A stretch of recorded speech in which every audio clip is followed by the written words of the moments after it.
Buenas tardes, bienvenidas, bienvenidos una vez más a esta, si no me equivoco, la última reunión del ciclo México ante sí mismo, que tenemos un invitado de lujo para cerrar con broche de oro el trabajo que en este ciclo hemos hecho durante un año, este año académico 2013-2014. El día de hoy, Eduardo Sojo, presidente de la Junta de Gobierno del INEGI, del Instituto Nacional de Estadística y Geografía, nos presentará la conferencia magistral Megatendencias del México de hoy, y después de su presentación, Claudio Dávila, profesor e investigador de la Flaxo México y coordinador del programa de maestría en población y desarrollo, hará los comentarios correspondientes. Eduardo no necesita ninguna presentación, pero no quiero ser poco ser mal anfitrión, y por lo tanto quisiera señalar algunos puntos importantes en su destacada trayectoria. Él ha hecho en su vida académica, en su vida profesional, ha trabajado dos grandes líneas de servicio, la academia y el servicio público. Fue coordinador de asesores del licenciado Vicente Fox y asesor económico del licenciado Felipe Calderón Hinojosa durante sus campañas por la presidencia de la República y miembro de sus equipos de transición.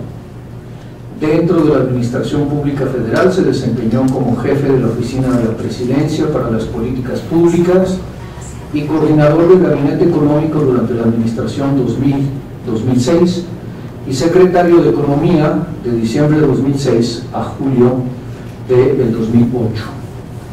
En el ámbito académico fue profesor e investigador de tiempo completo del Instituto Tecnológico y de Estudios Superiores de Monterrey y analista de investigación del proyecto LENC de la Universidad de Pensilvania, donde destacan las investigaciones publicadas con el Premio Nobel de Economía Lawrence Klein relativas a la combinación de modelos econométricos y modelos de series de tiempo.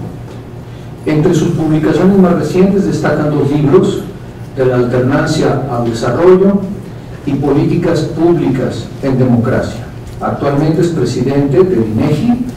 Él es reconocido ínclito guanajuatense, de donde nos visita de Aguascalientes, donde está su residencia permanente por el INEGI, y bueno, como ya decía, nos va a plantear megatendencias en el México de hoy. Agradezco mucho a todos su presencia. Debo decir que la afluencia de audiencia el día de hoy nos hizo cambiar de sala a favor del tamaño, es decir, un crecimiento del tamaño. Así es que pues has traído a una audiencia que Flaxo, por su ubicación geográfica, no siempre logra atraer, así es que te lo debemos a ti. No. Bienvenido y muchas gracias. Al contrario, muchísimas gracias por la invitación. Quisiera, yo creo que, perdonando si les doy la espalda, más bien caminar un ratito. La idea del día de hoy creo que tiene mucho que ver con el seminario de México ante sí mismo, encrucijadas, escenarios. Voy a tratar de plantearles las megatendencias, pero sin meterme mucho, porque además no podemos a los pronósticos, ¿no? Hay como que mandamientos de las oficinas de estadística, y lo que tiene uno que hacer en las oficinas de estadística es no dar datos, actuar con sombrero blanco, no hacer juicios de valor, no meterse en políticas públicas y no hacer pronósticos. Pero es complicado, entonces de repente uno está en la línea. Entonces vamos a empezar, ¿no? Lo primero es, cuando uno habla de megatendencias, es necesario, casi es indiscutible, incluir esta, que a la que ya nos acostumbramos, y a veces hay que recordarla, ¿no? Que México se ha consolidado la estabilidad económica. Y digo que hay que recordarla porque sí, efectivamente ya tenemos un buen número de años con inflaciones pequeñas comparadas con las que tuvimos en el pasado, pero siempre hay que recordar estos episodios de nuestro país donde la inflación en México tenía tasas muy altas. Para nosotros es importante esta línea divisoria, porque a partir de mediados de julio del 2011 nos hicimos cargo del cálculo de la inflación, el INEGI. En el Estatuto Jurídico del Banco de México, cuando cambió el Estatuto Jurídico en 1994, se decía explícitamente que el Banco de México no podía ser juez y parte, independientemente de su profesionalismo. No podía decirnos cuál era la meta de inflación y luego decirnos cuál fue la inflación. Pero en todo ese tiempo no fue posible que la responsabilidad fuera trasladada al INEGI.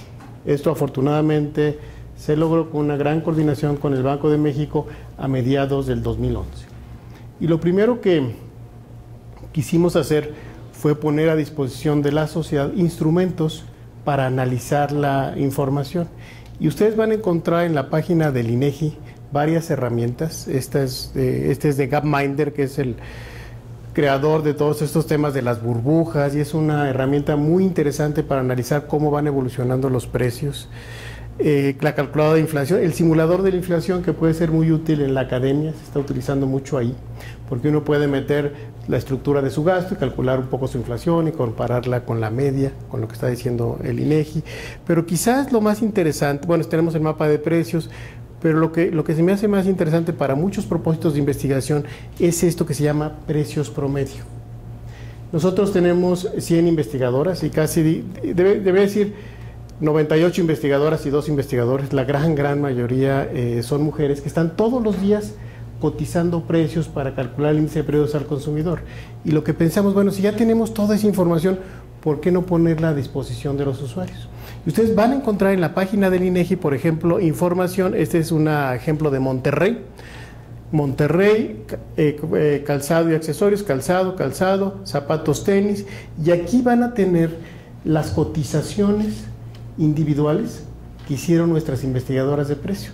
Y por ejemplo, van a tener el Tower Export, y el Adidas, y el Fisher, y el Furor, y el Converse, y el precio al que lo cotizaron. Y así lo van a encontrar para todos los productos que incorporamos en el índice de precios. De tal forma que, como yo les digo a veces a los empresarios, ustedes quieren hacer una investigación de mercados, primero vean si no lo hicimos ya nosotros, porque además lo hacemos mes a mes.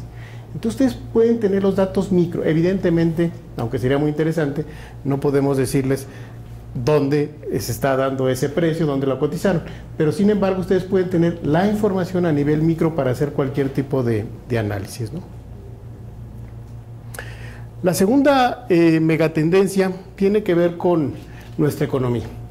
La economía está caracterizada, nuestra economía, por establecimientos pequeños y una creciente concentración de la actividad económica. Esta lámina que les voy a ver pues no es sorpresa. Si vemos los establecimientos económicos que tienen de 0 a 10 personas, van a encontrar que son el 95%, pero solo producen el 8.3%.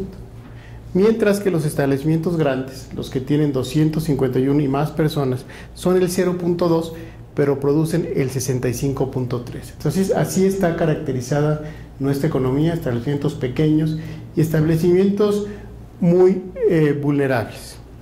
¿Por qué lo decimos? Porque cuando vamos al censo económico, y estos son datos del censo económico 2009, les preguntamos cuándo nacieron, de tal forma que podemos saber si los establecimientos estaban ya en el censo económico anterior, es decir, en el 2004. Y ustedes se dan cuenta que de los establecimientos pequeños, solo 47% tenían más de 5 años.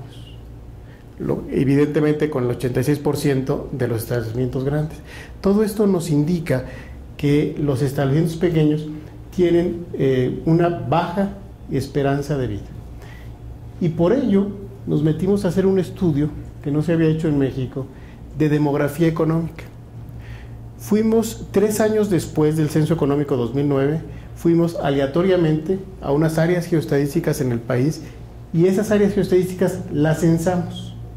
Y ahí lo que encontramos fue que 28% de establecimientos nuevos y 22% de establecimientos que ya no estaban, que ya habían fallecido. Hay un crecimiento neto de 6.2%. Pero estos 22% que fallecieron, se van en esos 22%, que son muchísimos, se van el dinero que invirtieron, se van los sueños, se van las expectativas, se va la autoestima. Entonces, esta información está por entidad federativa, está por sector. Me parece que es muy interesante porque apunta a que uno de los grandes desafíos, en mi opinión, de la política pública, tiene que ver con cómo incrementar la esperanza de vida de estas unidades pequeñas. Tratamos de investigar por qué cerrar. No es muy difícil, ¿no? Porque evidentemente ya no están. Algunos cambiaron de giro y es más fácil. Luego preguntamos a los vecinos, simplemente para acercarnos a las causas del cierre, y encontramos poca rentabilidad como la principal causa, ¿no? Todo este tema de formación de emprendedores, de tener una mayor capacidad de emprender un negocio, me parece que está detrás de toda esta demografía económica, digamos, tan dinámica que tenemos en nuestro país. Ahora, el censo económico que estamos levantando, lo estamos haciendo en estas especies de tablets, y llevamos ahí nuestro directorio de los censos económicos, y estamos verificando cuántos estaban antes en el censo anterior y ahora ya no están, y cuántos hay nuevos, de tal forma que cuando presentemos los resultados el año entrante se van a poder hacer estudios de demografía económica a nivel de manzana o a nivel de área geoestadística básica. Van a ser estudios de un nivel de detalle que nunca antes se había podido generar, y vamos a hacer estudios longitudinales. ¿Qué ha pasado con las empresas en esos 5 años? ¿Cuáles han crecido, cuáles no? ¿Y cuáles son sus características? O sea, vamos a tener una base de datos para explotar esta información de manera realmente muy importante, que nunca antes habíamos tenido, ¿no? Todo este tema, por ejemplo, de las cadenas de autoservicio, ¿no? Vamos a poder saber si antes no estaban y ahora están, qué ha pasado con el entorno, ¿no? Todos estos temas de empresas que a lo mejor no son muy amigables con el medio ambiente y se ponen en un lugar, ¿qué ha pasado si no estaban antes y ahora sí están? Va a haber estudios realmente formidables. Por otra parte, lo que sí ha pasado es que se ha concentrado la actividad económica. Por ejemplo, los grandes, y grandes relativamente, pero los de 251 y más personas, tenían el 22% de la ocupación en 1993 y hoy tienen el 27% de la ocupación. Entonces, es nuestra economía, negocios pequeños, vulnerables y una creciente concentración en la actividad económica. Esta concentración en la actividad económica se ve en muchos sectores, pero para mí se ve se ve cuando uno analiza los índices de concentración del 4 y el 8, pero se ve particularmente en las exportaciones. Fíjense, este es un dato muy interesante que pudimos hacerlo porque vinculamos la cinta de aduanas con las cintas de la encuesta industrial anual. Y hoy por eso podemos saber cuáles son las características de las empresas exportadoras. Hoy podemos saber también las entidades por entidad federativa que no sabíamos en nuestro país. Y hoy podemos saber, y es un trabajo bien interesante que acaba de salir hace como un mes y que les recomiendo, el valor agregado de las exportaciones en México divididos por 80 sectores. Siempre hay todo este debate de cuánto valor agregado realmente nos dan las empresas exportadoras. Todo este debate de las cadenas globales de valor. Bueno, hoy lo podemos tener para 80 sectores. Y creo que es un tema muy interesante que acaba de salir recientemente. Pero lo que aquí, en esta lámina, lo que quería yo mostrarles más bien era la concentración en las exportaciones. Fíjense, es el sector manufacturero. 100 empresas hacen el 50% de las empresas de las exportaciones manufactureras. 500 empresas hacen el 72% de las exportaciones manufactureras. Entonces también aquí hay un tema de decir, bueno, si somos uno de los países más abiertos del mundo, ¿qué hacemos para que esto se democratice, digamos, ¿no? Para que todo este acceso a estos mercados no solo esté en este grupo pequeño de empresas exportadoras, ¿no? La tercera megatendencia, las que preparamos para esta conferencia son 14. El mercado de trabajo tiene serios problemas estructurales. Esta es la tasa de desempleo abierto. Lo que nos muestra esta tasa es cómo subió después del 2009. Ya ha ido disminuyendo, pero sobre niveles mucho más altos que los que se tenían anteriormente. A pesar de que ya pasó la crisis esta del 2009, la tasa de desempleo abierto sigue estando a niveles mucho más altos de los que veíamos previamente. ¿Cómo se compara esa tasa con lo que vemos en otros países? Lo que vemos en otros países se refleja en esta lámina. Si ustedes ven esta azul, esta amarilla, es la tasa de desempleo abierto de España, ¿no? Está llegando a niveles por ahí del 26%, y si ustedes ven la tasa de desempleo en la población joven, se acerca a niveles cercanos al 50%. Está la de Chile, está la de Canadá, que está a 7.1, y la de México. Y la pregunta recurrente y la crítica recurrente es, bueno, ¿por qué la tasa de desempleo abierto está tan baja en México? Y uno encuentra declaraciones, recuerdo un embajador que decía, bueno, es que en México se calcula diferente que en España. Y entonces, evidentemente le puse una notita, estimado embajador, te anexo el cuestionario de la encuesta de población económicamente activa de España. Y verás que son exactamente las mismas preguntas, porque casi en todas las estadísticas que ustedes imaginen, hay alguien en el mundo que trata de normar cómo generamos la información de tal forma que la estadística sea comparable.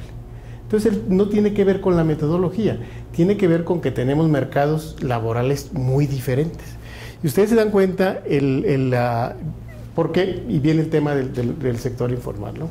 Recientemente, antes el sector informal, la ocupación informal, le llamaban, eran las empresas pequeñas, menores de 5 trabajadores, donde uno no podía distinguir el patrimonio del hogar del patrimonio del negocio. Pero eso dejaba muchos informales fuera. Ahora se cambió la metodología, incorporando la nueva metodología de la OIT, encontramos que cerca de 58 de cada 100 están ocupados informalmente. Y ustedes entenderán mejor cuando, por ejemplo, hablamos de trabajo doméstico remunerado, ¿no? 2.2 millones trabajadores domésticos remunerados, la mayoría mujeres. De esos 2.2 millones, solo 65,000 están asegurados, el resto no. Entonces toda esta parte de ocupación informal representa un enorme desafío para nuestro país. El sector privado tradicionalmente ve el sector informal como la competencia, la ocupación informal como la competencia desleal. Pero hay otra cara de este tema que tiene que ver con la vulnerabilidad. Estos que están en trabajador doméstico remunerado, o los que están en el sector agropecuario, o los informales que están en las empresas o en el gobierno, pues si hay una injusticia, ¿a dónde van? ¿Con quién se quejan si no tienen un contrato, no? Entonces sí es un tema realmente que en nuestro país hay que ponerle atención, la ocupación informal.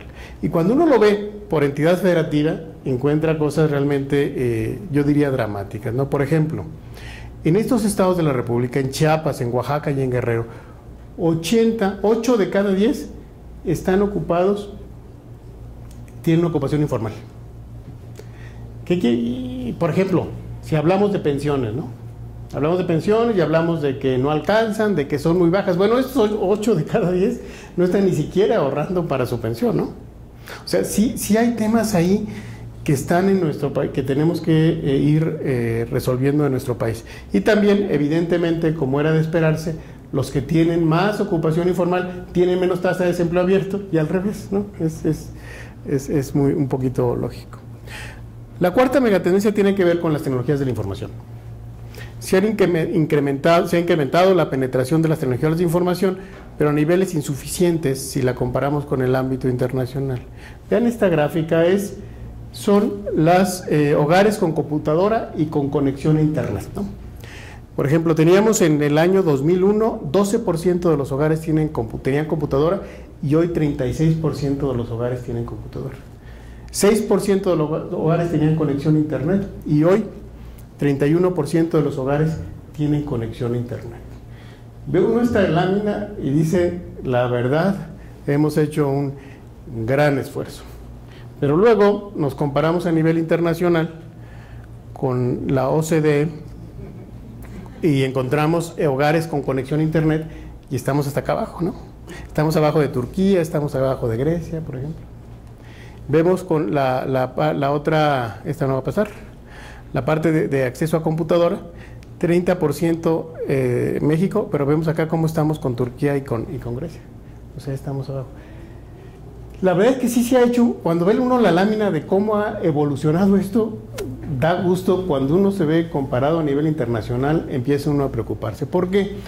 Porque el mundo va a competir a partir de las tecnologías de la información, a través del acceso a la información, a través del internet, y estamos muy atrás de los otros países con que competimos, ¿no? Entonces, ahí si queremos realmente que nuestra sociedad compita, porque va a competir con los que vienen, con los que están más adelante, pues habría que caminar todavía más rápido en esta materia, ¿no? La quinta megatendencia se llama mayor participación de la mujer en el mercado de trabajo. Esta es la tasa de participación femenina y sí, efectivamente vemos en la década cómo aumentó de por acá niveles de 38 que teníamos a inicios del año 2000, la primera parte de esa década, y hoy andamos en el 43%.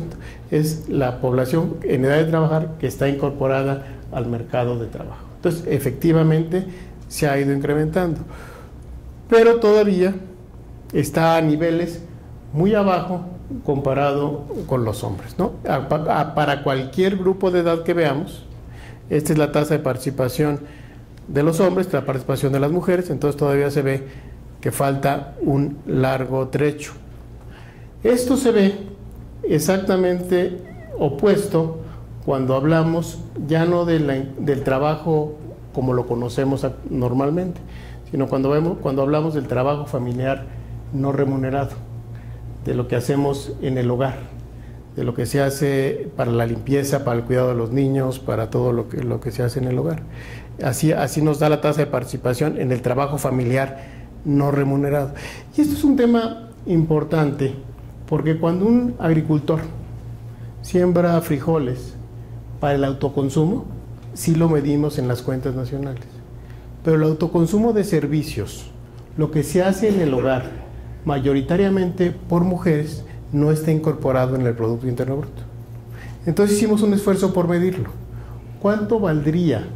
¿Cuánto vale la participación, el trabajo familiar no remunerado hecho mayoritariamente por mujeres?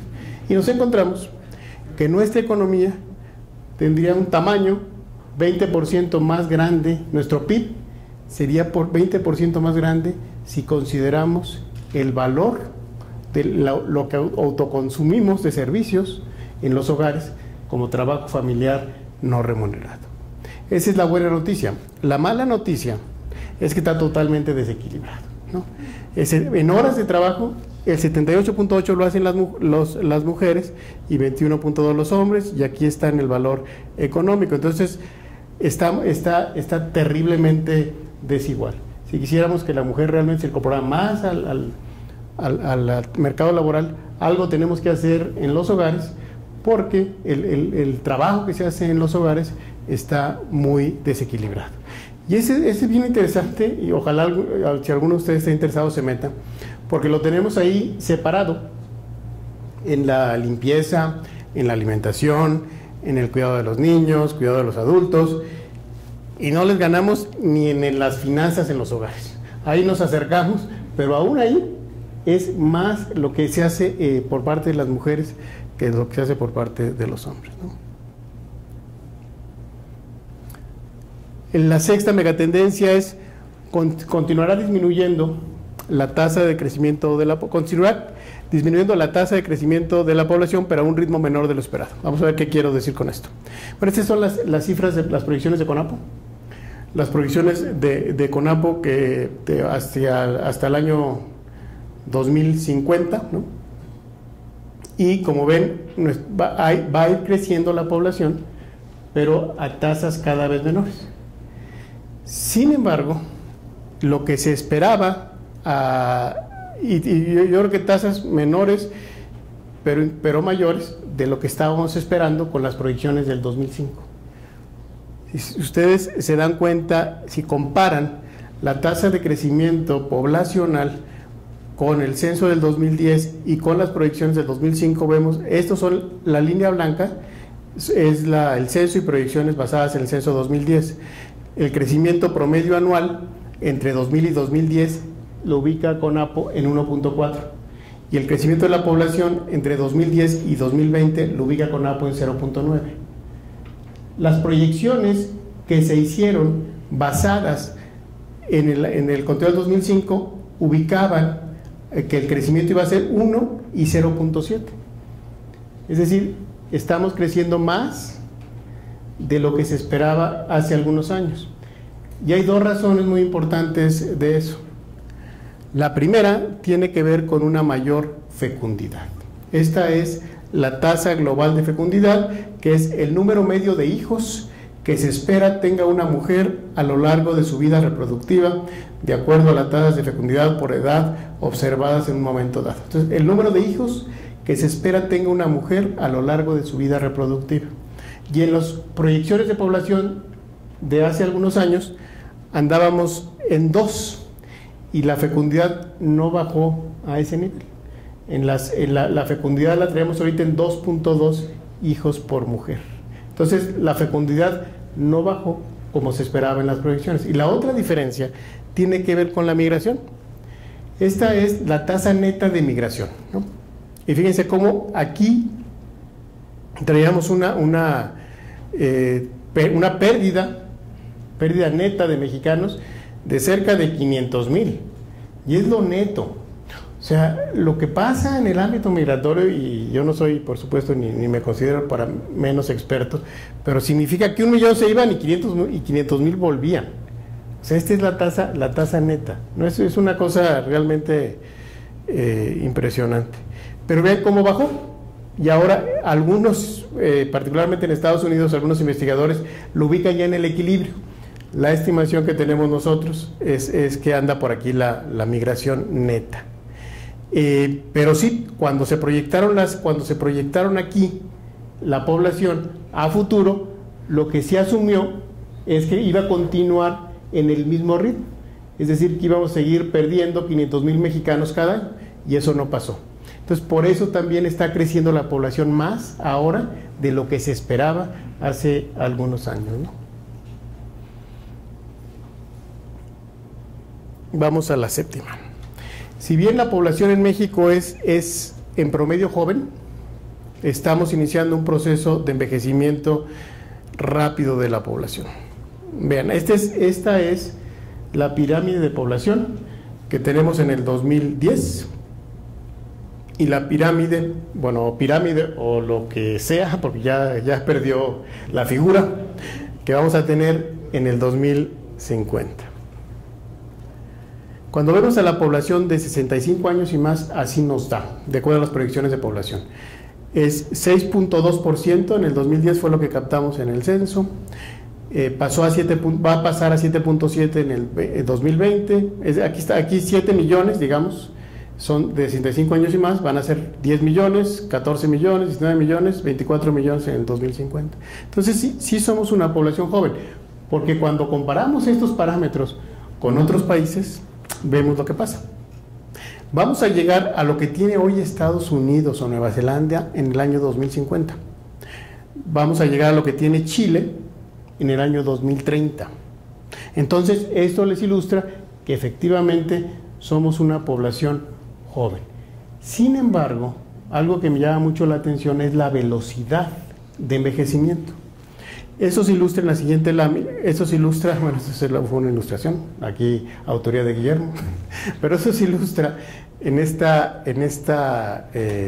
lámina, donde les muestra que 6.2% de la población de 65 años y más, para pasar al 15%, del 6.2% que teníamos en el 2010, para pasar al 15% vamos a llegar en el 2036, nos vamos a tardar 26 años.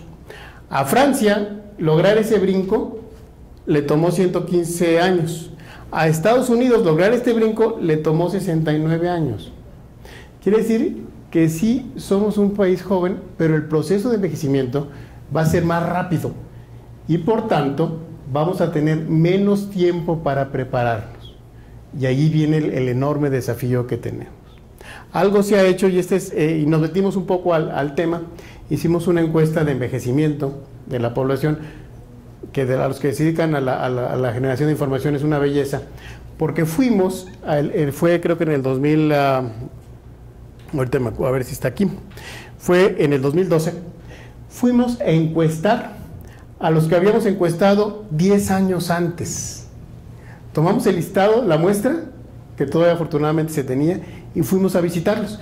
Muchos ya habían fallecido, y las respuestas nos las dio la viuda o el viudo. Otros ya habían cambiado de pareja, entonces tuvimos que volver a hacer la encuesta de la pareja, y unos ya no vivían ahí, y tuvimos que ir a buscarlos a donde vivían. Total, encontramos una buena parte. Y fíjense, estas dos columnas me parece que ilustran mucho algo importante que se está haciendo, ¿no? Derechohabientes en el 2012 sin servicios de salud en el 2001, que hoy tienen derechohabiencia y antes no tenían. 19.9% en las zonas urbanas y 46.4% en zonas rurales. Evidentemente tiene que ver con el seguro popular, ¿no? Pero lo que tenemos que estar pensando es que todas las enfermedades, además de las pensiones, todas las enfermedades que se nos vienen en el futuro son enfermedades que hay que invertirles mucho más. Son las hipertensiones, son las diabetes, son los cánceres. Y entonces y tenemos muy poco tiempo para prepararnos. Por ello la importancia de que lo tomemos en cuenta, ¿no? Este es de nuestros grandes desafíos. Bueno, se ha incrementado la escolaridad, pero no a los niveles que requerimos para competir, nada que ustedes no sepan. Esta es lo que ha pasado a lo largo de los censos de población y vivienda. En el 1960 teníamos un promedio de escolaridad de 2.6. Para 1990 llegamos a ser en promedio un país de primaria. Para el 2010 ya nos acercamos a ser un país de secundaria. 8.6 años promedio de escolaridad.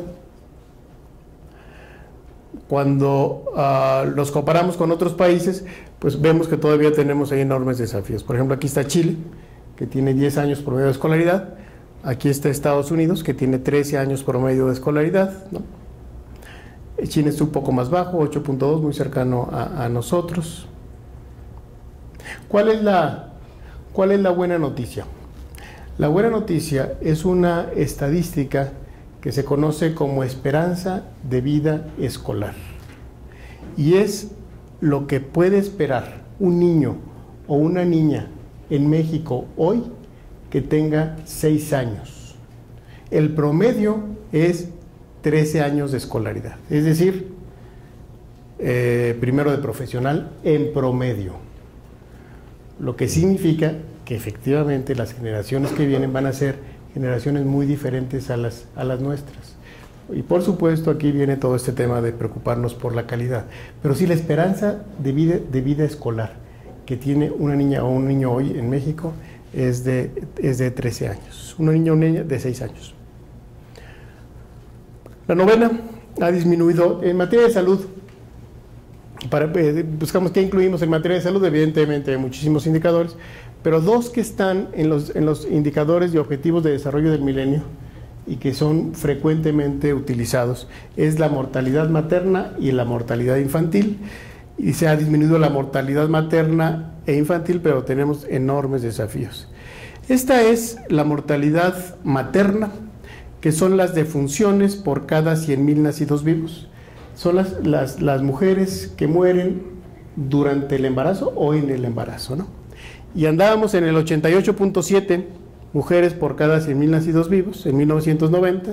La meta de objetivos de desarrollo del milenio era reducirla en 3/4 partes, es decir, llegar a 22, y ha bajado, pero no vamos a llegar.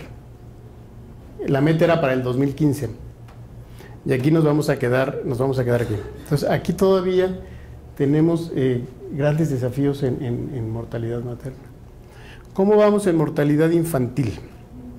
En mortalidad infantil, que es los niños menores, la tasa de mortalidad, los niños menores de 5 años que fallecen por cada 1,000 nacidos vivos, así es como se mide. La meta era 13.7 en el 2015. Reducirla también en 2/3 partes. Andábamos en 41 niños en 1990 y vamos aquí. Y esta parece factible de llegar así de panzazo, ¿no? Pero este también, evidentemente, pues tendríamos que estar mucho más abajo, ¿no? Pero son de los grandes desafíos que tenemos en materia de salud. La décima es: la pobreza continúa a niveles inaceptables, y aquí hay gente más experta que yo para hablar de eso. Y lo que hay que reconocer en México son los esfuerzos que se han hecho para medir la pobreza. Primero, para medir la pobreza multidimensional, porque las que conocemos generalmente son las que, los hogares que ganan menos, o el promedio que gana el hogar menos de $1.25, ¿no? Y acá no, se hizo un esfuerzo por medir la pobreza multidimensional considerando el rezago educativo, acceso a servicios de salud, acceso a seguridad social, la calidad y espacios para la vivienda, servicios básicos, acceso a la alimentación. La séptima, que es más difícil de medir, pero también está considerada en la Ley de Desarrollo Social, es la cohesión social. Y México es de los pocos que le han entrado a este tema. Lo más relevante incluso aún es que en México el Coneval tiene la obligación de medir la pobreza multidimensional para todos los estados de la República con la misma metodología cada 2 años. Y tiene la obligación de medir para todos los municipios del país la pobreza multidimensional cada 5 años. Ningún otro país del mundo hace estos esfuerzos por tener un termómetro de pobreza, ¿no? Y hay un documento de Coneval realmente muy interesante donde explican cómo llegan a la cifra de 11.5 millones extremos, que por supuesto es totalmente inaceptable, y esto es como las últimas cifras que tenemos del Coneval, en porcentaje y en millones de personas, por 10.5, 11.3, 9.8, ¿no? Ahora estamos levantando próximamente, a finales de este año levantamos la encuesta de ingreso-gasto de los hogares y el módulo de condiciones socioeconómicas, y esa información la levanta el INEGI, se la pasa a Coneval, y el Coneval ya hace las mediciones de pobreza. Entonces vamos a estar en campo midiendo esto a finales de este año. La onceava es un tema que a nadie nos gusta, pero ahí está. La seguridad se ha incrementado. La cifra, yo creo que más dura en materia de inseguridad, más dura en sentido de sólida, yo creo que es los homicidios, particularmente los homicidios que captamos nosotros junto con la Secretaría de Salud, porque son los certificados de defunción. Entonces el médico legista es muy difícil que se vaya, digamos, a equivocar de que es un homicidio, ¿no? Y llegamos hasta 8 homicidios por cada 100,000 habitantes, así es como se mide, y luego subió hasta 24, bajó a 22, y estamos ahorita en las próximas semanas por publicar el del 2013, ¿no? Para ver qué pasó en el 2013. Ojalá, digamos, continuemos en esta tendencia. ¿Cómo nos ubicamos con estas tasas a nivel internacional o en el continente? Bueno, estamos abajo de Colombia, evidentemente abajo de Guatemala, de Jamaica, de Honduras, muy parecidos a Brasil, pero muy arriba de Costa Rica, por ejemplo, ¿no? Pero recordar que andábamos por acá. Chile aquí está 3.7, Estados Unidos 4.7, Canadá 1.5. Entonces andamos aquí. Pero el país, en todo, pero en este tema también es un verdadero mosaico. Cuando vamos por entidad federativa encontramos, por ejemplo, Yucatán, 2 homicidios por cada 100,000 habitantes. Realmente es de país de los más desarrollados o más seguros en esta materia. Aguascalientes, que es la sede del Instituto 4, Baja California 5, Hidalgo, Tlaxcala, y aquí están Coahuila, Tamaulipas, Durango, Sinaloa y Chihuahua. Chihuahua es el más alto, pero hay que reconocer que se ha hecho un gran esfuerzo en Chihuahua, porque esta tasa de 77 era 160. O sea, sí ha disminuido realmente de manera dramática, pero sigue siendo el más alto, al menos hasta el 2012, que son estas estadísticas. Pero hay que darnos, me adelanté una, pero hay que darnos cuenta que si queremos entender mejor el fenómeno de la inseguridad, no podemos basarlos en las denuncias, porque muy pocos delitos se denuncian. Entonces, para tener un panorama completo de la inseguridad, hay que hacer lo que llaman las encuestas de victimización. Seleccionar hogares de manera aleatoria en todo el país. Vamos a ese hogar, y en ese hogar seleccionamos de manera aleatoria al personaje de la vivienda que nos va a dar la entrevista, Imagínense al que cumpla años más cercano al día de la entrevista. Ya ese lo entrevistamos y le preguntamos por los delitos que sufrió el año anterior. Es una encuesta muy grande, vamos como a 90,000 hogares. Y de esa encuesta sale que en el 2012, 32.4% de los hogares fueron víctimas de un delito. No muy pocos países hacen ese tipo de encuestas. Aquí tenemos el caso de Chile, que fue 26, entonces estamos, digamos, abajo de Chile. Y ya que hicimos esto, estábamos viendo aquí los debates en México, entre el gobierno y el sector empresarial, y estábamos siguiendo una investigación que se estaba haciendo en Europa, particularmente en Italia. Entonces hicimos lo mismo para las empresas. Hicimos una encuesta de victimización de empresas, fuimos a cerca de 30,000 empresas, igual, aleatorias, y llegamos y les preguntamos cuáles fueron los delitos que sufrieron el año anterior. Y es interesantísima porque se mete uno ve que los delitos que están sufriendo los chiquitos, los medianos y los grandes son muy diferentes, por sector, por entidad federativa. Ese es un tema también bien interesante. En esa encuesta encontramos que 37.4% de las unidades económicas en el 2011 sufrieron un delito. Esta información, esta encuesta la levantamos cada 2 años. Y entonces la siguiente información va a ser referida a 2013 y ya la levantamos, la estamos procesando y la presentaremos este año, ¿no? Son 14, vamos ya en la 12. La superficie de bosques continúa disminuyendo. Este es un tema también bien interesante.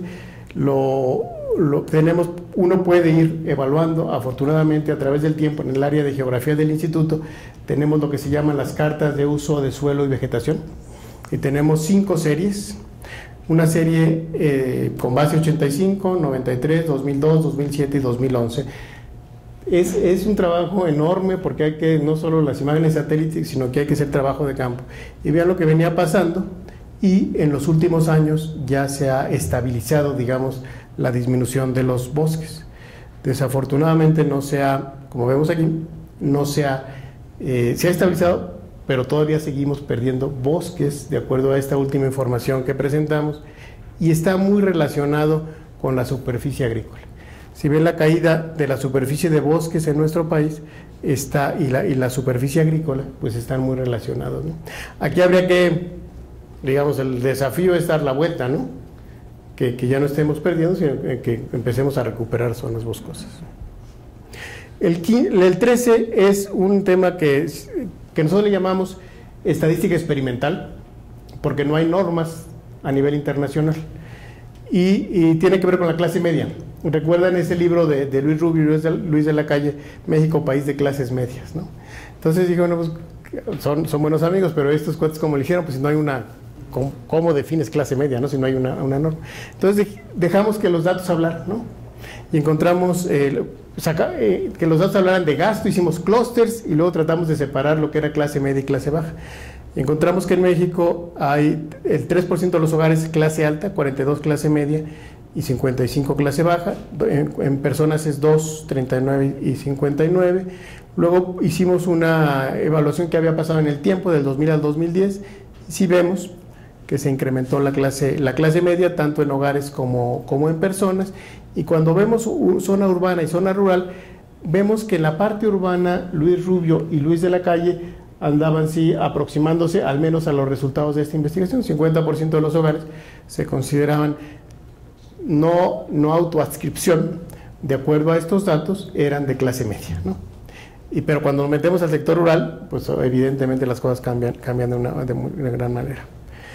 La última, y nos vamos, es México califica alto en satisfacción con la vida.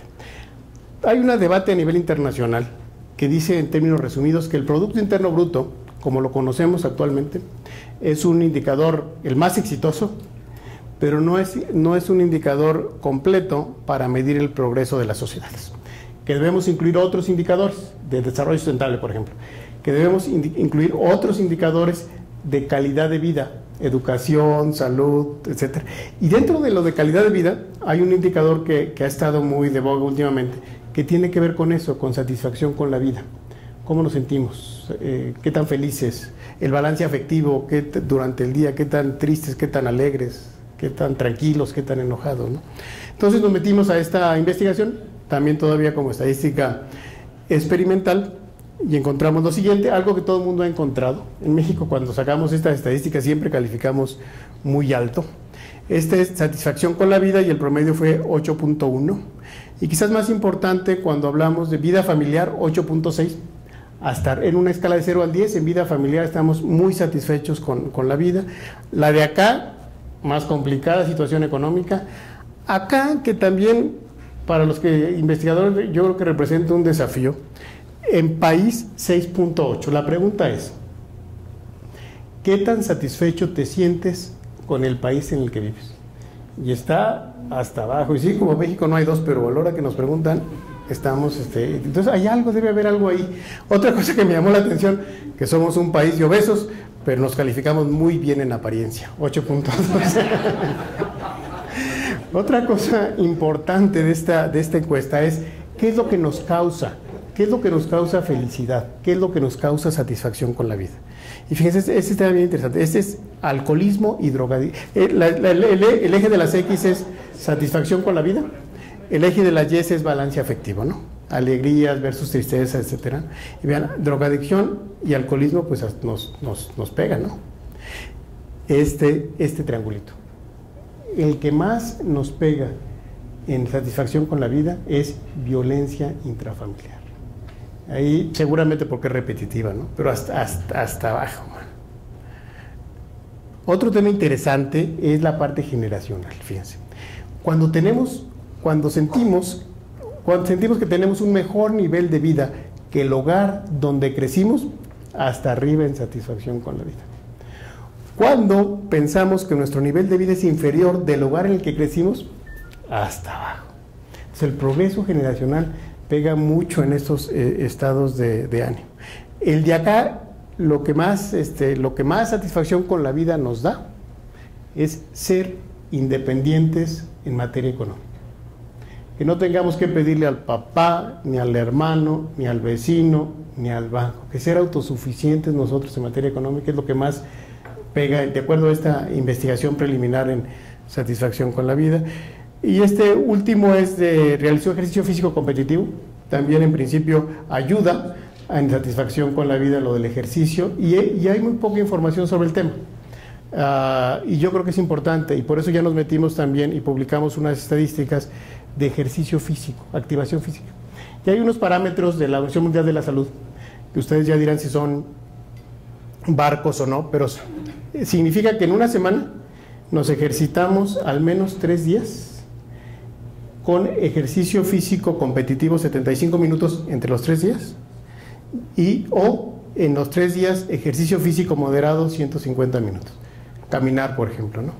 Entonces vamos y preguntamos a los mayores de 18 años y encontramos que, si mal no recuerdo, solo una cuarta parte de los mexicanos cumplimos esos estándares. Bueno, cumplimos porque la semana anterior a la entrevista sí hice el ejercicio, digo la semana pasada al día de hoy, pero y encontramos que una cuarta o una quinta parte no había hecho activación física en toda su vida. Entonces todo este tema de activación física me da la impresión que tiene mucho más carnita que rascarle para entender mejor qué es lo que está pasando en nuestro país. Pero ya no quiero aburrirlos más. Muchísimas gracias.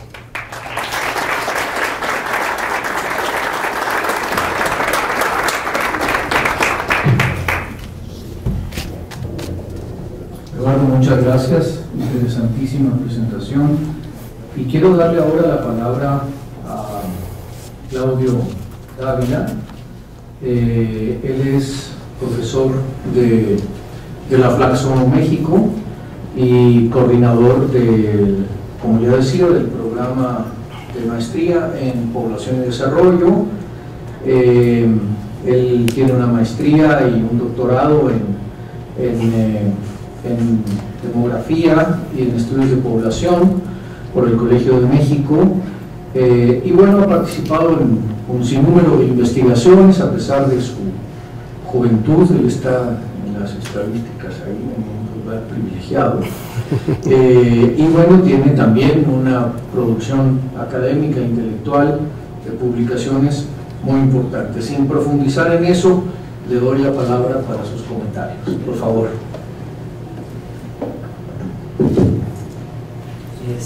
Bueno, pues antes que nada yo quiero agradecer al Dr. Sojo por su presencia y participación en este ciclo de conferencias, México ante sí mismo, escenarios y encrucijadas, y al Dr. Francisco Valdés, claro, por haberme invitado a participar en esta mesa. Y bueno, yo tengo algunos comentarios y reflexiones que la presentación me despertó, la cual, bueno, considero que fue muy interesante, fue clara y actual, que nos da un panorama integral de las tendencias, retos y desafíos que tiene ante sí el país. Coincide perfectamente con el tema de este ciclo de conferencias. Y bueno, que nos muestra dónde está ubicado el país, tanto de forma interna como a nivel internacional y en muchos ámbitos, y nos da alertas tempranas, ¿no? Nos da alertas tempranas hacia dónde se deben de enfocar esfuerzos y políticas para hacer frente a estos retos.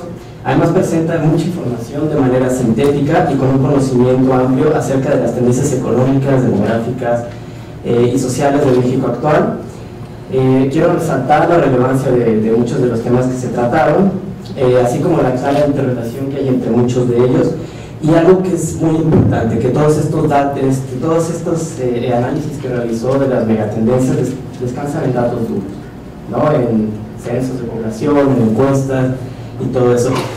Y respecto a ello yo quiero resaltar algo, ¿no? Que los demógrafos y en general los científicos sociales debemos reconocer al INEGI la gran labor que hacen en cuanto a la generación, recopilación, análisis y presentación de los datos, y cabe aclarar que son datos en general de muy buena calidad y sobre todo accesibles al público en general, por lo que considero que el INEGI se encuentra a la vanguardia en este aspecto.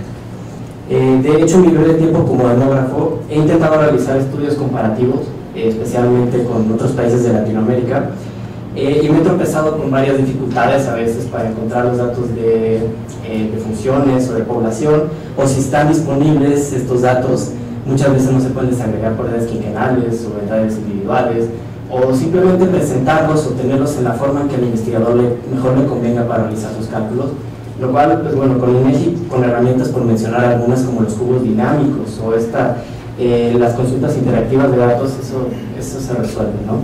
Son herramientas muy útiles y muy importantes para la vida del investigador. En general coincido con las megatendencias presentadas, y no solo porque se tratan de desafíos muy actuales, sino porque llaman la atención de la academia, deberían de hacerlo, sobre nuevos caminos, nuevas investigaciones que se deben de realizar, por ejemplo, este último que presentó el doctor sobre el bienestar subjetivo. Nuevos caminos en temas previamente que ya son conocidos, como el tema de la escolaridad. Por ejemplo, esto presentado de la esperanza de vida escolar, que me imagino es análogo a una tabla de vida, en la cual permite saber en cada edad cuántos años de escolaridad se espera que alcancen las personas. Así como, por ejemplo, otro uso que yo me imagino se le puede dar es en qué edades habrá mayor probabilidad de deserción escolar. Eso podría darse, ¿no? También este tipo de presentaciones e investigaciones enriquecen el debate en temas previamente conocidos: mortalidad infantil, mortalidad materna, mercado laboral, sus problemas estructurales, y visibilizan temas de actualidad como el incremento de inseguridad, que bueno, ante las dificultades de medir este fenómeno, y bueno, pues que se investiga a través de los homicidios. Y bueno, aquí me gustaría hacer un paréntesis y comentar que la semana pasada presentamos en el marco de la 12ª Reunión Nacional de Investigación Demográfica en México, en la SUNEDE, un trabajo precisamente sobre el nivel, la tendencia y el impacto de la mortalidad por homicidios en el país y a nivel estatal también. Y bueno, con esto corroboramos el incremento por la mortalidad de esta causa y el impacto que ha tenido en la esperanza de vida, ¿no? Que es grandísimo. Y bueno, coincide perfectamente con lo que presentó el doctor. Sin embargo, bueno, aquí ya empiezo a entrar un poco en las preguntas que tengo, en las inquietudes. Un problema al cual nos enfrentamos mucho los demógrafos es, y me imagino que de INEGI lo han de sufrir, lo han de padecer, es el subregistro de la información, ¿no? Y que en el caso particular que me refería ahorita, que es el de los homicidios, por ejemplo, en la presentación que les comentaba de SUNEDE, pues no se conoce realmente el nivel de los homicidios, ¿no? Ya sabemos que hay muchos desaparecidos, las fosas que aparecen cada rato. Entonces esto es un problema constante. También con la mortalidad infantil, la mortalidad materna, en la cual se han llegado a desarrollar métodos indirectos para estimarla, no en el contexto mexicano, pero ha llegado a ser así. Tradicionalmente se encuentran subregistradas. Entonces me gustaría que el doctor elaborara un poco sobre qué acciones toman en INEGI para mitigar un poco el impacto que pueda tener este problema, ¿no?, que de subregistro de información. Bueno, lo que hoy nos presentó el doctor Soco también prepara la mesa para formular políticas públicas en torno a estos problemas expuestos. Y bueno, es importantísimo llamar la atención a este tipo de problemas, y bueno, creo que solo es el primer paso que se debe dar, ¿no? Ahora se tienen que proponer caminos, acciones y estrategias por los cuales intentar hacer frente a estas alertas, ¿no? Y bueno, ya en cuanto a esto, yo quiero profundizar un poco en algunas megatendencias, no en todas, porque me acabaría el tiempo y no habría tiempo a los comentarios de los demás. Y bueno, el primero sería, se consolida la estabilidad económica, una inflación controlada. Pero bueno, yo creo que faltaría hablar un poco también de crecimiento económico, a lo mejor su tendencia, la desigualdad del ingreso. Y bueno, en este sentido me gustaría que el doctor nos explicara si, bueno, si esta megatendencia podría ampliarse a lo mejor y que incluyera estos temas y algunos otros que se me escaparan, digo, nada más una manera de reflexión. Otra cuestión que presentó que me gustó mucho fue el acceso a lo de las tecnologías de información, el acceso de la computadora y el internet en los hogares, y la información que hay en el INEGI va mucho más allá. Me imagino que por cuestiones de tiempo también no se presentó toda, la información que hay no solamente es sobre el acceso que tienen las personas, sino qué uso le llegan a dar a esta información, que es muy muy importante, porque bueno, el internet todo el mundo sabemos que puede ser una herramienta de entretenimiento, de comunicación, de información o desinformación, de conocimiento, redes sociales, etc.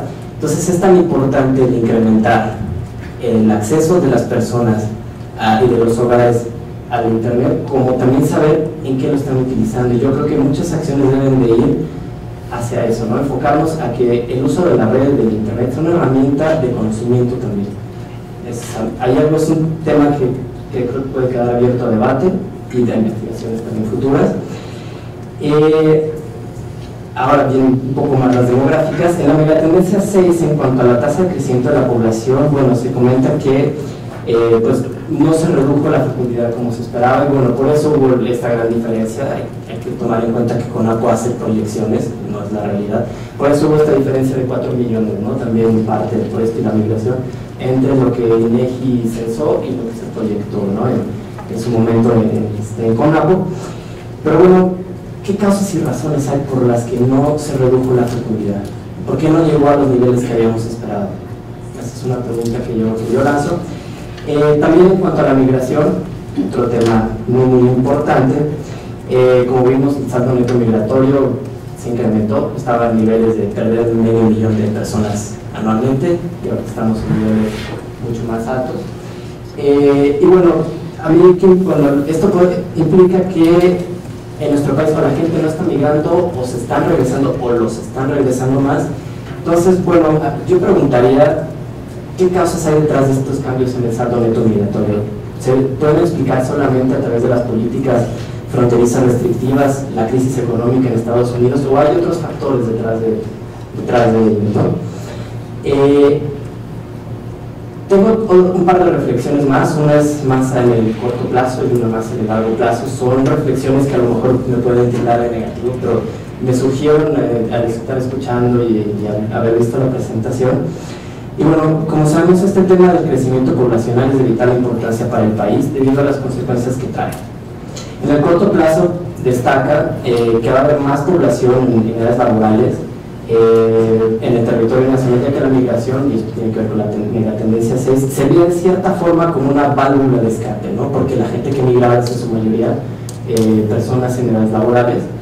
Entonces, y bueno, ahora no va a haber tanta migración, entonces esta válvula de escape ante la falta de empleos bien remunerados, porque también se relaciona un poco con la tendencia 3, problemas estructurales, y que efectivamente no se pueden ubicar en empleos formales y se tendrán que insertar ahora en informalidad o en algunos casos en ilegalidad, podría llegar a ocurrir que también se relaciona con la megatendencia 10, así como que el país se encuentra ahorita en pleno bono demográfico o ventana demográfica, como le quieren llamar a otros, lo que significa que son las generaciones más, en áreas laborales más numerosas que hay, que ha habido en la historia del país, y además que estamos ya inmersos en este proceso de envejecimiento poblacional. Entonces mi pregunta es, todo esto me lleva a preguntarme qué futuro nos espera a las actuales y futuras generaciones de adultos y adultos mayores que actualmente tenemos o tendremos que pelear y luchar por encontrar trabajos dignos ante esta creciente oferta de mano de obra, y que probablemente lo tengamos que hacer en la informalidad, es decir, sin contrato, sin seguridad social, sin la posibilidad de ahorrar para una pensión, como bien comentó, y con una vulnerabilidad extrema. ¿Cómo mitigar los efectos negativos de esta tendencia, ¿no?, la que estamos viendo? Como les digo, era un poco negativo, no creo que todo esté tan mal. Y una más que es a futuro también, que es, si no se modifica esta cuestión del mercado laboral, si no hay empleos bien remunerados en el sector formal, o se basan los empleos en las microempresas con una baja productividad y una alta mortandad o una baja esperanza de vida, lo que se relaciona con las megatendencias 2 y 3, para una población que en un futuro se espera sea más escolarizada como la que estamos observando hoy en día, y que se espera que lo sea más en el futuro, cabe preguntarse qué sucederá si no se dan las condiciones necesarias para que esta población con cada vez mayores niveles educativos se inserte en el mercado laboral. Me refiero a que se tendrá una oferta de trabajo cada vez más calificada, pero con menores oportunidades de insertarse en el empleo formal. Un ejemplo muy actual de esto pueden ser las cátedras de CONACYT, una estrategia muy buena, yo creo, creada ahorita para incrementar la inserción laboral de las personas con mayor escolaridad, pero hasta ahora lo que se ha observado es una gran oferta de profesionales, todos con doctorado, y pocas posibilidades de inserción. Es decir, tal es el ejemplo del área de ciencias sociales, en donde en el tema de sociedad y específicamente en el reto de migración y movilidades humanas se presentaron más de 60 postulantes, todos con doctorado, para competir por 2 plazas, ¿no? Entonces esto implicará que al menos 58 de ellos van a quedar o desempleados o en trabajos menores a su cualificación, ¿no? Esto a su vez puede traer otro efecto perverso, que sea que se abarate la mano de obra. Lo que voy es, ante la enorme oferta de trabajo, se pueden empezar a poner condiciones, los empleadores pueden empezar a poner condiciones todavía menos óptimas de jornadas laborales muy largas, excesivas, salarios bajos, no dar prestaciones, y entonces las personas, ante la enorme presión que hay y la competencia que hay de las personas que tienen atrás, en el caso que les dije 58 personas, no tendrán otra opción que aceptar esas condiciones, ¿no?, laborales, porque si no hay otras personas dispuestas a aceptar esas condiciones. Digo, es una reflexión, como les digo, un poco negativa a lo mejor, pero me gustaría conocer la opinión del doctor y de muchos de los presentes para ver si puede abrir a debate. Y bueno, como última cuestión nada más, yo le preguntaría a los presentes, no solamente al doctor, ¿hacia dónde seguir ahora que tenemos identificadas estas megatendencias, retos económicos, demográficos y sociales de México actual? ¿Agregarían alguna más, alguna que no hubieran considerado aquí? ¿Qué acciones, estrategias y políticas sugieren que se deban implementar para mitigar el impacto de ellas? Y bueno, sería todo. Muchísimas gracias.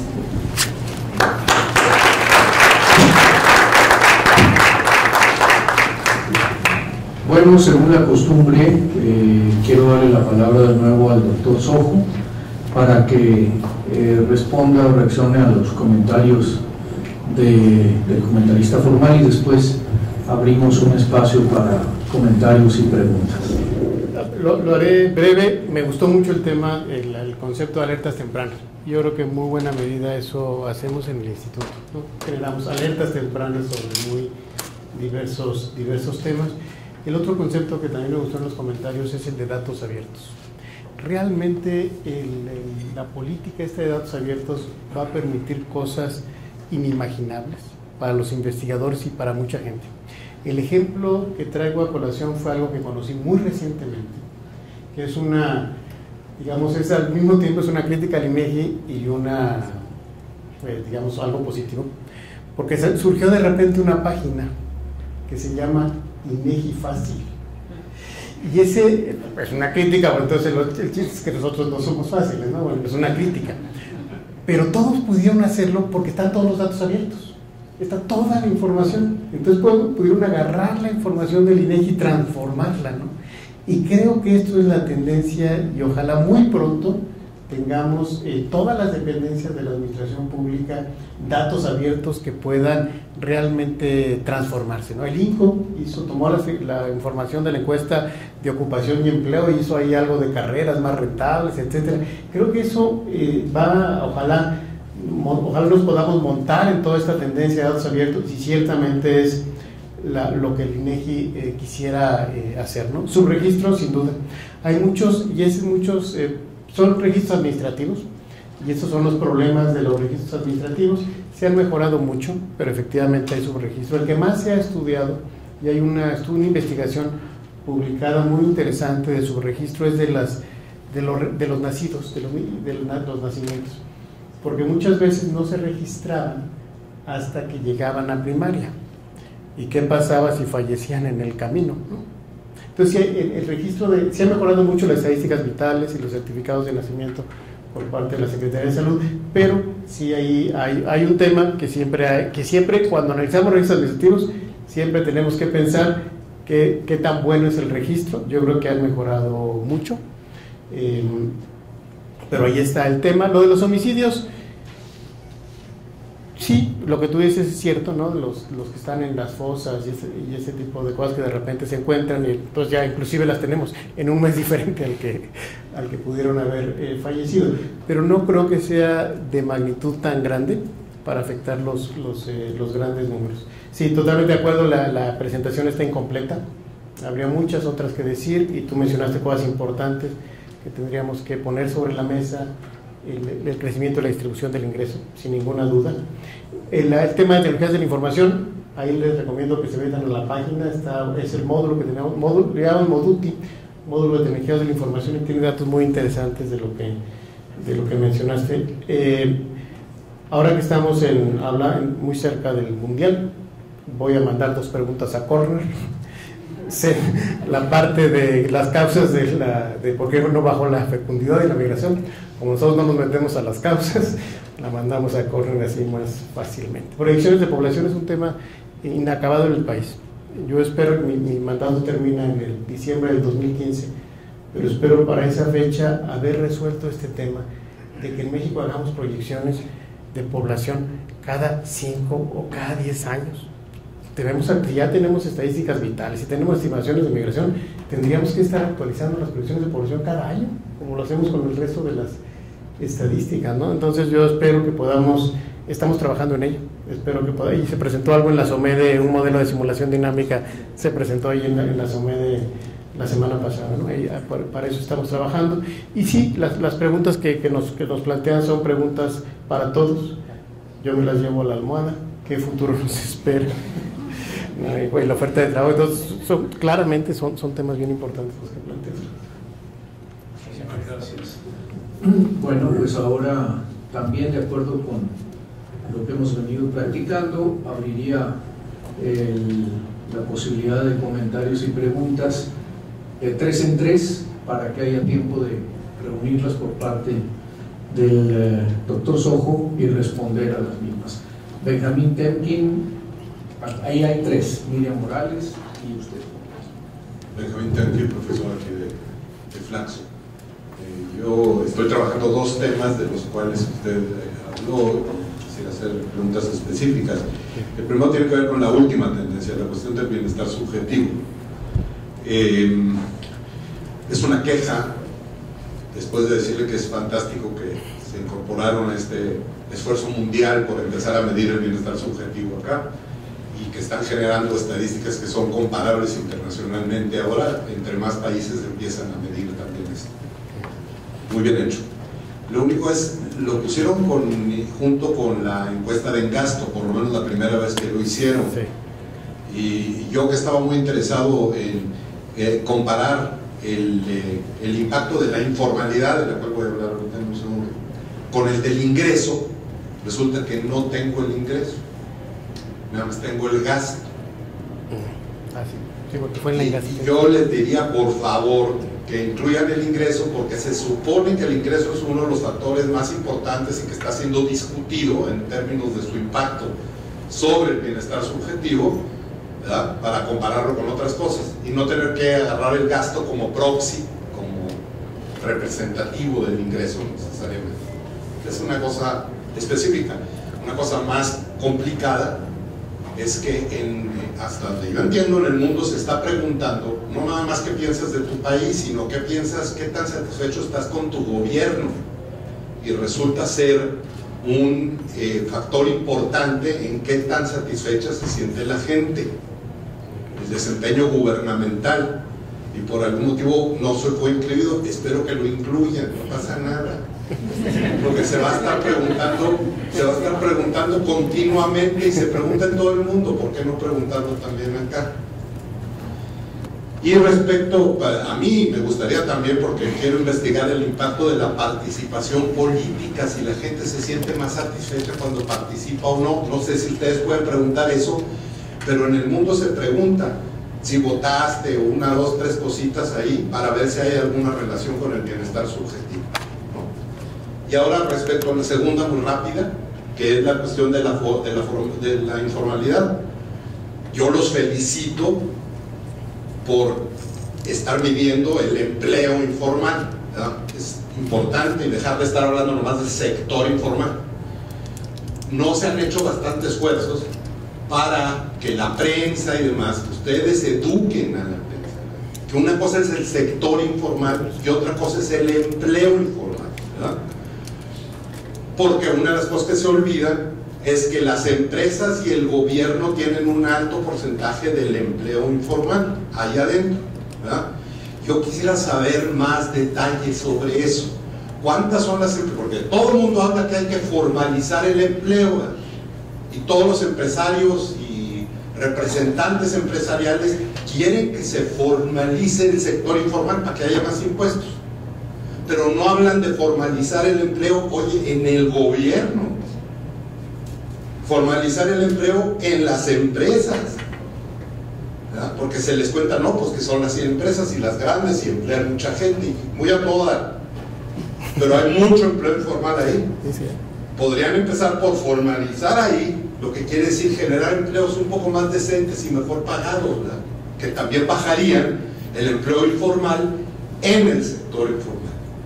Ya sé que eso tiene que ver con política y que ustedes están nomás midiendo, pero entre más detalles den acerca de cómo está eso del empleo informal en las empresas, qué tipo de empresas tienen empleo informal, qué agencias del gobierno, las locales, las federales, qué tipo de empleos informales hay ahí, para saber un poco más de cómo confrontar este asunto.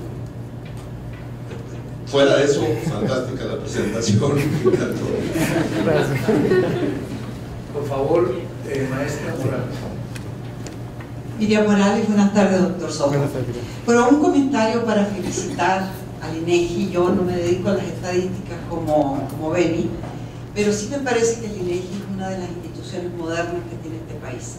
Es una institución que abre la información y por lo tanto nos permite involucrarnos, a unos más o a otros menos, de todos los aspectos de lo que son la realidad, la información dura de este país. Y esto, desde luego, formado por un grupo de funcionarios que entienden lo que es un funcionario público, que sí, que están al servicio de la sociedad, que los contrata y les paga. En ese sentido, yo creo que el INEGI es impecable y que ha ido marcando, incluso ha ido educando a las instituciones, pidiéndoles cierto tipo de información. Yo estuve presente cuando usted estuvo con el licenciado Tobar pidiendo la información de Conaculta, que se estaban midiendo cuántos trompos se fabricaban en el país, y era lo que ustedes estaban reflejando, pero era lo que Conaculta estaba entregando. Entonces el esfuerzo que hizo el INEGI para explicarle a la institución que tienen que medir otras cosas y no solamente una cosa cuantitativa, cuánta gente va al teatro, que puede ser importante en una medida muy ponderada y en otra no. Entonces, en ese sentido, a mí el INEGI me parece una institución del México moderno. La segunda cosa que le quiero preguntar, que no tiene nada que ver con lo primero, es que cuando ustedes dieron hace 2 o 3 semanas los índices de crecimiento económico a la baja, hubo al día siguiente una declaración del gobernador Cárdenas del Banco de México que dijo que todo esto se medía con indicadores y que el INEGI tenía algunos indicadores, no señaló cuáles eran los otros. Quizás sería importante que usted nos ilustrara sobre ese tema. Gracias.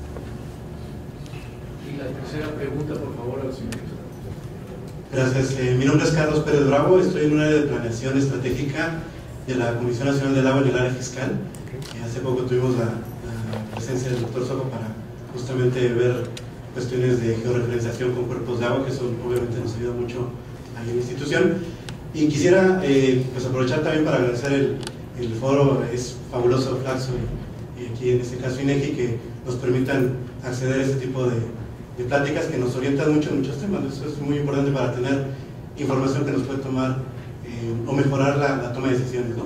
La pregunta que quisiera hacer en concreto tiene que ver con la obligación que tiene las entidades y dependencias del gobierno mexicano para cumplir cuando hacen bases de datos con lo de la norma técnica de domiciliación y con lo del sistema de clasificación industrial de América del Norte, que pues las normas indican que estamos obligados las entidades a hacerlo, y que para sorpresa de nosotros como funcionarios, en trabajos que estamos realizando, resulta que en particular vamos mal en este tema. Resulta que el área fiscal, que estamos haciendo un padrón de usuarios y contribuyentes, es el único sistema que está contemplando este tipo de información, y los demás van atrasadores por decisiones, por presupuesto, por temas de licitaciones, en fin, que hay que adecuar todos los sistemas para cumplir con esta obligación.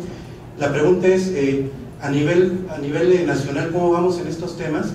Y en caso de que vayamos bien, decir qué beneficios esto representaría para nuestro actuar como gobierno, y en caso de que vayamos mal, pues qué perjuicios esto representaría. Muchas gracias. Muchas gracias. Bueno, ahora le daría la palabra para contestar estas tres. Dos o tres comentarios. En breve, bueno, el tema de bienestar subjetivo es un tema nuevo y es un tema apasionante. La buena noticia respecto de tu primer comentario, Benjamín, es que vamos a incluirlo ahora en la encuesta ingreso-gasto de los hogares y en el módulo de condiciones, el mocoso de condiciones socioeconómicas que hacemos con Coneval. Entonces vamos a medir todos estos temas. Imagínense cruzar todos estos temas de felicidad, satisfacción con la vida, con las mediciones del Coneval de pobreza extrema, pobreza moderada. Yo creo que va a ser valiosísimo por el tamaño. Vamos a poder sacar por entidad federativa, lo cual que también nos va a dar un gusto. Aprovecho para comentarte que ingreso es muy difícil es de las variables más difíciles de medir, pero yo a la que más le creo yo en particular es al ingreso-gasto, porque tenemos gasto. Entonces cuando alguien nos dice pues gano esto, pues decimos pues no nos da, ¿no? Comparado con el gasto, creo que es la que más se acerca, pero es muy complejo medirlo, pero vamos a tener eso. Estoy de acuerdo contigo que no pasa nada a preguntar el desempeño gubernamental. Creo que no la tenemos, pero voy a checar si la tenemos. No sé si en la próxima vamos a incluir participación política o desempeño gubernamental, no lo sé, voy a checarlo, pero el desempeño gubernamental, a todos los que estén en este tema de calidad de impacto gubernamental, les recomiendo una encuesta que ha sido poco consultada, es muy reciente. Es encuesta de calidad y desempeño gubernamental, la sacamos en el 2011, y la próxima la vamos a sacar, creo que es el 16 de junio, es un lunes, en la tarde vamos a dar una conferencia de prensa y tomamos los principales registros municipales, estatales y federales y preguntamos temas de desempeño, de corrupción, de tecnologías de la información. Entonces puede uno evaluar trámite por trámite. Es una encuesta bien interesante en hogares que vale la pena, porque como es muy reciente, todavía no hay muchos que la han estado utilizando, y sí hay que dar cada vez más información, hay que cada vez entender mucho mejor el tema de la informalidad, ¿no? Dar esta otra visión, ¿no? Porque es otra visión, por eso es como que hay dos caras de la moneda y hay que siempre estar pendientes y hacer más estudios y análisis, y lo estamos publicando. Tenemos una revista que se llama Realidad, Datos y Espacios, y ahí hay algunas investigaciones a los que estamos tratando también nosotros de meternos más profundamente al tema, pero es un tema bien importante, como lo señalas. Miriam, te agradezco los comentarios. Efectivamente también es otro tema bien interesante de la cuenta satélite de cultura, la que hicimos con Conaculta, para realmente ver todo el panorama completo. Este también es muy reciente los que estén en el tema de cultura, creo que nunca habíamos tenido esa información disponible y ahora ya la tenemos porque teníamos números de todo tipo y hoy la tenemos con mucha mayor precisión. Y sí, el último mes ha sido un mes donde se ha debatido mucho los temas de crecimiento económico. Empezó el debate cuando sacamos los indicadores cíclicos. Nosotros publicamos una metodología que también utiliza la OCDE, que se llama ciclos de crecimiento, que son desviaciones respecto a la tendencia, pero hay otra forma de ver los ciclos económicos, que es el ciclo de negocios, el ciclo clásico, y entonces a veces los conceptos se confunden y promovió mucho debate, ¿no? Lo que estábamos diciendo nosotros es que la economía estaba creciendo abajo de su tendencia, ¿no? Y después sacamos el Producto Interno Bruto, que de alguna manera fue muy coincidente con lo que habíamos dicho nosotros en el tema de los indicadores cíclicos, y sí creo que estos sistemas de indicadores cíclicos nos ayudan, nos dan una visión diferente, porque el indicador utilizado para medir la economía es el Producto Interno Bruto, pero para ya evaluar el desempeño de la economía en su conjunto, estos indicadores cíclicos utilizan indicadores compuestos, el indicador coincidente. Entonces está, por supuesto, el índice global de actividad económica, un PIB mensual, pero está también el empleo. En el Seguro Social está la tasa de desempleo, están las ventas, está el comercio exterior, me parece. Entonces sí es un indicador compuesto, mucho más integral, que me parece que sí te da una visión adicional de dónde está la economía, porque al final también es cierto, uno debe evaluar la coyuntura económica tomando en cuenta todos los elementos, no solamente uno de los indicadores. Por cierto, un comercial, mañana, como lo dice el calendario del INEGI, publicamos los indicadores, el nuevo boletín de indicadores cíclicos. A lo mejor vamos a tratar de contribuir a mejorar la explicación de los conceptos, la diferencia particularmente entre ciclo de crecimiento y ciclo clásico, ¿no? Pero al final nos están diciendo los mismos. El desempeño económico de la economía es muy lateral desde hace rato y estamos creciendo abajo de la tendencia, ¿no? Lo que señalas es muy importante, la parte de georreferenciación. Carlos, me parece que en el tema solamente Brasil y México tienen estadística y geografía en la misma institución, y eso nos da unas enormes ventajas porque hoy todo se quiere georreferenciar, y lo que podemos mejorar en las decisiones del sector público y del sector privado, pero hablemos del sector público, si hacemos bien la georreferenciación es enorme. Te referías a la norma de domicilios. La norma en el país, ustedes seguramente reciben en sus casas muchos recibos de teléfono, de bancos, del predial, todos con el domicilio diferente, porque no había en México cómo escribir bien el domicilio. Entonces la Junta de Gobierno del INEGI normó cómo debe escribirse bien el domicilio, y por otro lado tenemos georreferenciados todos los domicilios del país. Imagínense, si se escribe bien el domicilio de los beneficiarios de oportunidades, los podríamos georreferenciar en tiempo real, o el Seguro Popular, o Procampo. Imagínense el informe policial homologado, donde viene el domicilio, y que los policías escriban bien el domicilio donde sucedió el delito. Se podrían hacer mapas delictivos en tiempo real y no como producto de una investigación. Lo que eso significa para toma de decisiones es realmente muy importante. Si estamos picando piedra para que todas las instituciones del gobierno utilicen las mismas normas que utilizamos nosotros, hay buenas y malas noticias. Yo creo que vamos así, con buenas y malas noticias. Hay una buenísima que espero podamos compartirla con todos en el muy corto plazo, que lo hicimos con CFE. Cruzamos las bases de datos de CFE de nosotros para los grandes. Queremos encontrar la correlación entre 120,000, lo más lo hemos logrado en 90,000, y a la primera que cruzamos las bases de datos no salió nada, solo 20%. Cruzando las bases de datos solo encontramos 20% de coincidencia. Tuvimos que irnos a campo a ver los medidores, la gente de CFE y la gente de nosotros, y ya encontramos 90,000. Bueno, ya empezamos a cruzar las bases de datos y estamos encontrando que el indicador de consumo de kilowatts hora de las empresas es un indicador adelantado muy importante para medir cómo están evolucionando las actividades económicas. Va a ser el indicador más oportuno y más barato que jamás hayamos construido en el país, porque es un registro administrativo. Entonces sí hay que hacer mucho más en ese tema, pero creo que ahí vamos. Afortunadamente ya el legislador nos dio la capacidad de normar el sistema de información estadística geográfica y podemos normar ese tipo de cosas, ¿no? El doctor Fernando Cortés. Gracias.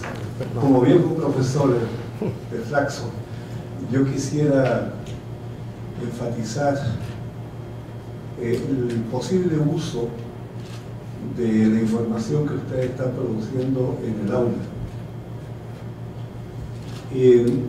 Ahora es posible que las clases de estadísticas no se den con la distribución por edades de los estudiantes, ni con el ingreso que traen en la bolsa, porque siempre es muy poco, no tenía dispersión. La posibilidad de entrar a las bases de datos directamente en la clase y enseñar las diferentes técnicas con la información en vivo. Y eso es, el día de hoy se puede hacer, yo ya lo he hecho y funciona a todas sin problema. Por otro lado, la gran cantidad de información disponible es una convocatoria para que las tesis de maestría y de doctorado exploten esa información. Ya no se vale decir, no, pero es que es muy caro obtener la información. Ya están viendo, aquí nos dieron parte de la información que está disponible, no es toda. Entonces, esta puede ser también un llamado a los profesores para que impulsen las tesis en el sentido del uso de la información que está disponible. También desde el punto de vista académico,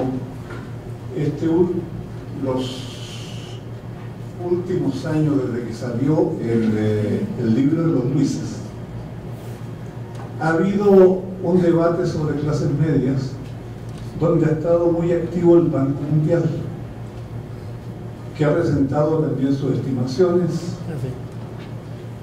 En general, todas esas estimaciones lo que hacen es usar el ingreso y algún criterio externo para ver dónde cortan la distribución del ingreso, determinan un mínimo donde empezaría la clase media y un máximo donde terminaría. Y usan distintos criterios y según el criterio va cambiando el resultado. El último estudio lo hace el Banco Mundial, lo publica en 2013 y usan el concepto de vulnerabilidad. Es decir, la clase media empezaría en aquel nivel de ingreso en que existe una muy baja probabilidad que en una crisis económica caigan a la pobreza. Y ese es el límite de abajo de la clase media. Pero en todo caso, en todas estas aproximaciones, incluida la que tiene el INEGI, lo que están buscando es crear clases estadísticas. Es decir, están buscando minimizar variabilidad interna y maximizar variabilidad con respecto a los otros grupos. Pero esas son clases estadísticas, no son clases sociales, tal como se entienden en el ámbito de las ciencias sociales. De hecho, el Banco Mundial advirtió este problema y le llama clases económicas, no le llama clases sociales. El INEGI dice que son clases y a veces dicen sociales, otras veces no, clases. Los Luises dicen que son clases sociales, clase mediana. O sea, ahí hay una discusión académica muy interesante que habría que dilucidar, y ustedes están en el ojo del huracán. Gracias. Por favor.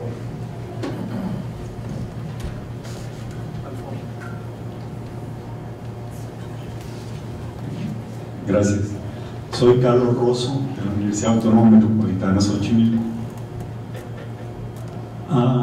Usted dice que no es su función establecer las causas de los problemas que nos plantean, pero en una de sus megatendencias, la de seguridad, me llamó mucho la atención cómo incrementa la inseguridad en estos años de la gran recesión.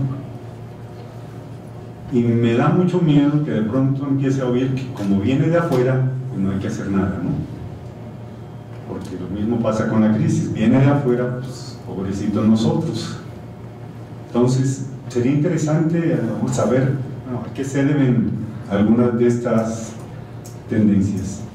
Un segundo punto que me llama mucho la atención y me gustaría oír su opinión es por qué, planteando las megatendencias, no le pareció importante plantear la desigualdad, cuando es el tema del momento. El mundo está girando alrededor de eso. El Fondo Monetario Internacional lo puso sobre la mesa de discusión hace 4 años y desde entonces no para, porque está afectando todo, afecta el crecimiento, afecta todo. Entonces me llama mucho la atención. Si hay alguna razón particular, pues me gustaría saber por qué no debemos considerarla como una megatendencia. Y el tercer punto, quiero regresar a algo que se planteó antes. Yo llevo más de 30 años en esto de la investigación y recuerdo cuando allá en los años 80 sufríamos para conseguir datos y había uno que armar sus propias bases de datos y después obviamente se las cuestionaban y no había forma de defenderse. Entonces a mí sí me parece, y soy una persona que respeto mucho lo que el INEGI ha hecho y la seriedad con la cual el INEGI ha trabajado y el poder tener datos en los que uno puede confiar, porque yo me acuerdo haber estado en la Secretaría de Programación y Presupuesto y yo sabía dónde se decidía la inflación, quién la decidía. Entonces este incidente con el secretario Videgaray para mí sí ha sido muy preocupante, porque creo que no es una cuestión de cuáles son los indicadores que usamos. A mí me parece que es una cuestión de alguna megatendencia o megatendencias que parecen estarse repitiendo en el país con el nuevo gobierno, y me preocupa que una de esas megatendencias sea la de no querer ver las cosas como son. Yo no sé si así es, a mí me dio esa impresión y no me pareció, por el otro lado, que hubo una respuesta adecuada por parte del INEGI, y menos me pareció que hubo una respuesta adecuada por parte de las instituciones que hacemos investigación, porque yo sí pienso que lo que se dijo y lo que se planteó era una idea para descalificar al INEGI, y no me parece correcto ni que ustedes lo permitan ni que nosotros lo permitamos. Gracias. Paso ahora a darle la palabra al doctor Soto. Fernando, lo primero agradecer a Fernando Cortés, que siempre ha estado muy cerca del Instituto, usuario intensivo de la información. Yo creo que la idea de utilizar en vivo podría ser muy interesante, pero también aprovecho para, en este espíritu de apertura que hemos tenido con la información, ya los investigadores muchas veces, en general, no se contentan con tener los tabulados, incluso no se contentan con tener los cubos, ahora quieren meterse a los microdatos, ¿no? Y tener la información del cuestionario y correr sus modelos. Me parece que es claro y bienvenido, porque así se utiliza intensivamente la información. En ese espíritu, el INEGI creó el Laboratorio de Análisis de Datos para los Investigadores. Ya no hay límite. El único límite, evidentemente, es la confidencialidad. Pero, por ejemplo, toda la discusión que hemos tenido ahorita trata de encuestas en hogares donde no captamos ni el domicilio ni la persona. Y ahí están los microdatos para explotarse y correr sus modelos. Y con ese laboratorio de análisis de datos ha habido, afortunadamente, una explosión de usuarios que están yendo al laboratorio de análisis de datos que está en patriotismo. pero incluso los que no pueden ir a patriotismo, por ejemplo, los estudiantes de doctorado en Estados Unidos o en Europa, programan sus modelos en Stata o en SAS o lo que fuera, y nosotros se los corremos. Y vemos que no rompa confidencialidad y se los damos. De tal forma que hoy yo sí tomaría mucho la palabra de lo que decía Fernando de utilizar y explotar la información, porque hoy ya no hay límites. Hoy está en datos abiertos, está clasificada, tenemos todos los sistemas para guardar la confidencialidad, y sí se sorprenderían de la cantidad de cosas que se están haciendo basados en este análisis a profundidad de la información. Yo creo que en temas de datos abiertos, yo creo que ahorita sí estamos, ya después de este laboratorio, a la altura de lo que ustedes encontrarían en los más desarrollados en esta materia, por ejemplo, algunos europeos, Gran Bretaña, iba a decir Australia, pero Australia es un poquito más reservado, pero de los más abiertos en esta materia. Qué bueno que le pusimos estadística exploratoria a clases medias, porque si hay ese debate tan fuerte, y sí es un debate, pero quisimos dejar que las cifras, en lugar de nosotros poner hasta aquí empieza la clase media y aquí aumenta, nosotros quisimos dejar que los datos hablaran. Siempre ha habido una clase media, estadísticamente. El tema es diferenciar dónde inicia la clase baja y dónde la clase media y cuándo termina la media y la alta. Entonces quisimos dejar y armar clústeres con toda la información, pero creo que sí tenemos que seguir viendo de cerca las investigaciones y las críticas para producir información que permita a los analistas generar información sobre este tema que es muy importante, y curiosamente, pero la información nuestra, con metodologías completamente diferentes, llegamos a conclusiones muy similares a las del Banco Mundial. ¿Sí? Carlos Rosso, con todo gusto. Mira,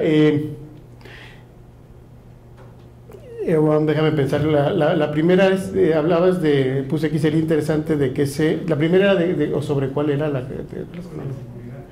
el tema de las causas. Pues ahí sí otra vez la tiro a córner, ¿no? Nosotros les damos la información para que los analistas investiguen y hagan sus hipótesis sobre las causas. Sí que pensamos que nosotros debemos dar los datos. Inclusive cuando hablaba de las megatendencias, de repente a lo mejor cruzaba la línea, ¿no? Pero sí tenemos que nosotros actuar con sombrero blanco y dar los datos para que los analistas, como tú, hagan sus conclusiones. Y si se meten, como decía Claudio, a la parte de causas de defunción por homicidio, van a encontrar ustedes las víctimas de homicidio por edad y por sexo y a qué se dedicaban, y un montón de información que pueden cruzar, y además con otra información de contexto que creo que puede ayudar. No hay ninguna razón por la cual no incorporé la desigualdad más que mis propias limitaciones, pero por supuesto, creo que es un tema, como totalmente de acuerdo contigo, lo voy a incorporar. Yo siempre, como servidor público, siempre sigo una máxima que dice que para todos, pero particularmente para los servidores públicos, las críticas son asesorías gratuitas y las quejas solicitudes de servicio. Entonces, sí, agradezco tu asesoría, porque creo que es importante incorporarle el tema de la desigualdad y del crecimiento de las megatendencias, y sí lo vamos a hacer. Pero no hay ninguna razón por la cual no lo incorporé. Yo veo diferente lo que pasó con Hacienda, Carlos. Yo no con la Secretaría, yo creo, es curioso, pero nunca el INEGI había trabajado tanto para el gobierno federal como ahora que no somos gobierno federal. Ha habido una relación intensísima, el censo de escuelas, alumnos y maestros que realizamos, lo que estamos haciendo de encuesta de cohesión social con la Secretaría de la Subsecretaría de Prevención. Estamos haciendo muchísimas cosas y creo que nos estamos, a través del sistema, acercando más a las políticas públicas ahora que somos autónomos, ¿no? Pero en el caso particular que señalas, claramente ellos saben perfectamente digamos, lo que hacemos nosotros, la metodología de ciclos de crecimiento, y leí con mucho detalle las observaciones que hacían el secretario de Hacienda y los subsecretarios, y yo no percibí, pero esa es mi opinión, digamos, cuidaban mucho el no dar una información negativa del instituto, sino dar su versión de qué estaba pasando en la economía. Fue como yo viví esta etapa de las últimas 3 semanas, y al final vamos a seguir dando lo que los modelos nos dan, porque nuestro único mandato es generar información con calidad y con oportunidad. Y para nosotros la información siempre es útil. A veces algunos la consideran buena, otras veces la consideran mala. Para lo vemos mucho con gobernadores. Un mismo indicador nos genera las primeras planas y hasta desplegados de felicitación en algún estado y las peores críticas en otro, ¿no? Porque de repente cómo salgan en la lista. Eso es un poco lo normal. Y no veo mal que se genere el debate, mientras nosotros siempre tengamos como misión poner la información y que la información se analice, pero sí yo lo viví un poquillo diferente. Carlos. Muchísimas gracias, Eduardo. Pues agradezco a todos su presencia el día de hoy y